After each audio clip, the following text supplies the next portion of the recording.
सणासुदीचा काळ सुरू होण्यापूर्वीच महागाईनं सर्वसामान्यांच्या घर खर्चाचं गणित बिघडवलंय. किरकोळ बाजारात साखरेचा दर तब्बल 65 रुपये किलोवर पोहोचला असून अवघ्या 15 दिवसात साखरेच्या दरात 15 रुपयांची वाढ झाली आहे. साखरेसोबतच गहू, कांदा आणि इंधनाच्या वाढत्या किमतींमुळे आगामी सणासुदीच्या घरगुती बजेटवर मोठा ताण येण्याची शक्यता आहे. 15 दिवसांपूर्वी 48 ते 50 रुपये किलो असलेली साखर आता थेट 65 रुपयांवर पोहोचली आहे. घाऊक बाजारात ही साखरेचा दर 60 रुपयांच्या पुढे गेल्यानं मिठाई आणि खाद्यपदार्थांच्या किमती वाढण्याची शक्यता आहे. साखरेच्या उत्पादनात सुमारे 5% घट आणि सणासुदीच्या काळातील वाढती मागणी हे दरवाढी मागचे प्रमुख कारण मानलं जात आहे.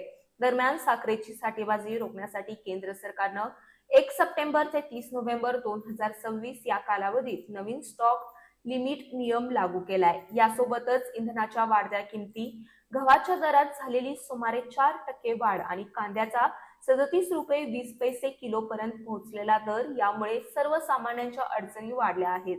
साखर, गहू, कांदा आणि इंधन या चारही आघाड्यांवरील महागाईचा थेट परिणाम आगामी गणेशोत्सव, दिवाळी आणि इतर सणांच्या खर्चावर होण्याची शक्यता आहे. त्यामुळे सणासुदीच्या तोंडावर महागाईचा हा वाढता आलेख सर्वसामान्यांसाठी मोठे आर्थिक आव्हान ठरत आहे.